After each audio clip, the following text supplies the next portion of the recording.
Today we have to discuss about the topic is craniosynostosis in disease of bones and joints. Before we going to the topic, we need some more basic. The basics is in the skull bones get classified into cranial bones and facial bones. The cranial bones are formed together by the bony plates. Like this bony, in between the bony plates, there is a presence of mesenchymal tissues or mesenchymal cells. That mesenchymal cells get proliferate and fused together to form a complete cranial bones. How the mesenchymal cells get proliferate? In our bones there is a two types of ossification occurs. One is intramembranous ossification, another one is endochondral ossification. The endochondral ossifications are mediated by the cartilaginous process. In the intramembranous ossifications are mediated by mesenchymal cells. The condensation of mesenchymal cells are grouped together to form a bony matrix that leads to a that fusion of the sutures. How the sutures get fused? In the cranial fissures, there is a presence of cranial pressures due to the brain development. The cranial pressure get created that leads to the stimulation of mesenchymal cells. There is a presence of force get created. That force leads to stimulate the mesenchymal cells. That mesenchymal cells stimulate osteoblasts and osteoclasts, because the mesenchymal cells is a universal cells. That mesenchymal cells can change into any type of cells, especially that osteoblast and osteoclast cells in the bone. Another way the mesenchymal cells get proliferated by naturally the mesenchymal cells it incrementally deposition of bones and close the sutures. So there is a two way of ossification occurs. Intramembranous ossification occurs. One is there is a presence of existing intracranial pressure that leads to the mesenchymal stimulation. Another one is the mesenchymal cells naturally stimulate and incrementally deposition of the bone. In these mesenchymal cells are activated by the fibroblast growth factor. This fibroblast growth factor get activated. Thus fibroblast growth factor stimulate the receptor that stimulate that mesenchymal cells. That mesenchymal cells get proliferate and formation of bony matrices.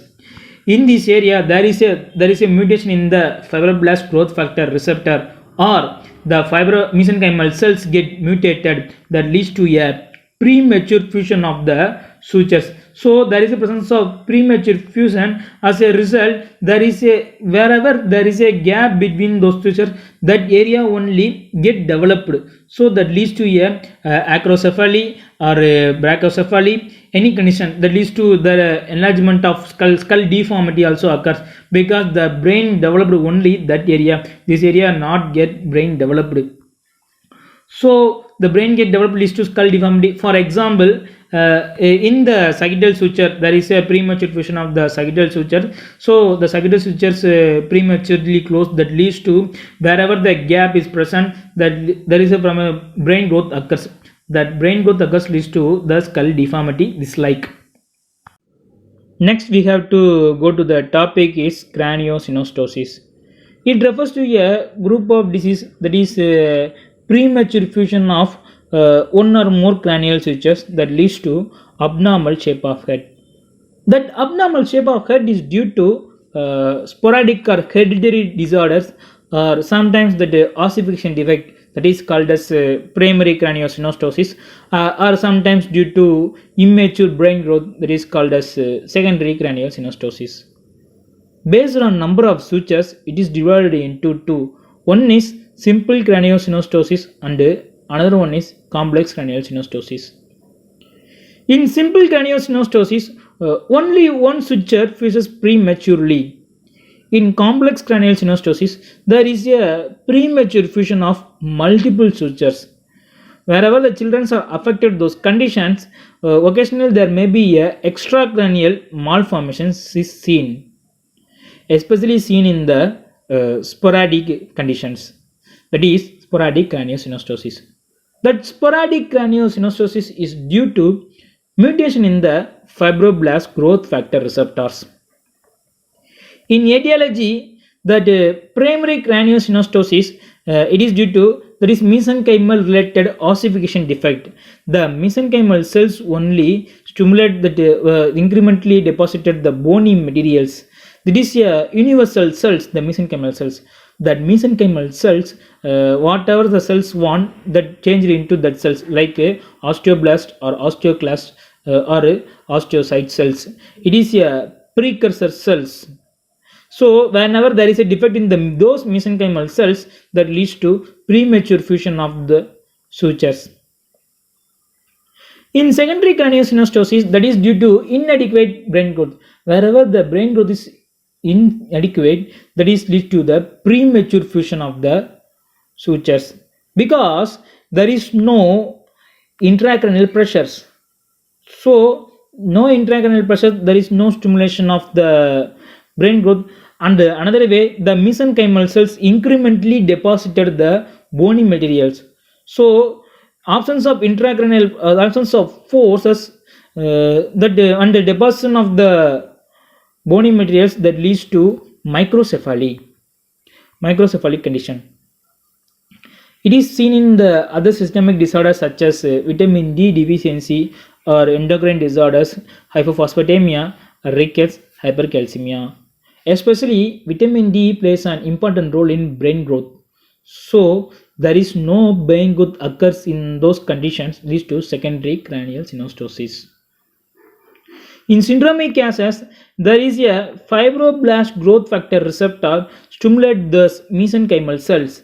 Wherever those mutation occurs in this fibroblast growth factor receptor, leads to uncontrolled stimulation of the mesenchymal cells, that leads to prematurely closure of the sutures.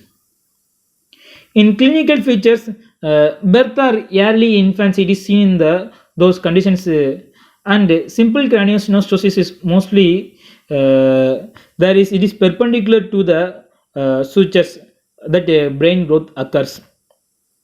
So there is a presence of narrow skull also seen. In complex craniosynostosis, it is due to more than one features get prematurely fused. Result increase in intracranial pressure. That intracranial pressure leads to vomiting, lethargy. Lethargy means that is inactiveness, and sunsetting eyes. The sunsetting eyes look like this. And papilledema. How the papilledema occurs? Increase in intracranial pressure, that pressure bulging the optic disc or optic nerve, damaging the optic nerve, that leads to optic disc gets blurred like this. Comparatively, in normal optic disc, there is a presence of sharp disc margins is present, but in papilledema, blurred disc margins are present in those conditions.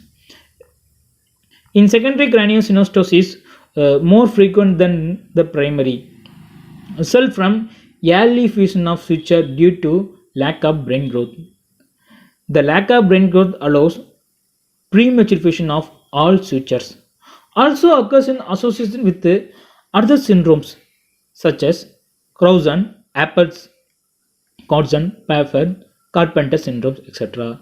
In such case, the cranial synostosis is difficult, early identify is very difficult. So it is easy to identify only by there is a presence of enlarging that bulge of fontanelles, or ridging is occurs. So we have to finally or approximately conclude that it is a cranial synostosis, and it is associated with some disorders or some syndromes. Once again I repeat it, in early condition there is difficult to diagnosis it is whether it is cranial synostosis or not. In cranial synostosis, there is a presence of the ridges and bulging of the fontanelles. So we have to approximately conclude that it is a cranial synostosis, especially in secondary cranial synostosis, by identifying those markings like suture ridging and early closure of fontanelles. In radiographic features, it is seen only in anterior, posterior, and lateral and water view of the skull. Shows prematurely fused sutures. What is water views? The water views is there is a angulation of the radiograph towards the 45-degree towards that skull. It is called as water radiograph. In lateral view look like this. In these cases we have to see there is a presence of the ridging of sutures or sclerosis of the sutures. Sometimes the sutures get absent. In treatment of the craniosynostosis, in simple craniosynostosis there is no treatment. Wherever the people need the cosmetically, that is where people want needs cosmetically for looking good, so this surgery is required. In secondary craniosynostosis, surgery is not required because it is due to sometimes it is due to systemic disorders.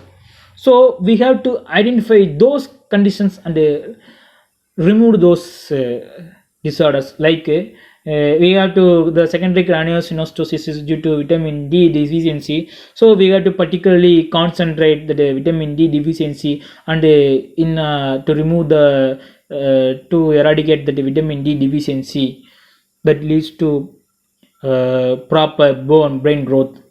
So the treatment towards the primary causes. In complex and syndromic craniosynostosis, surgery is compulsory needed because there is a presence of intracranial pressure occur in this case of peoples.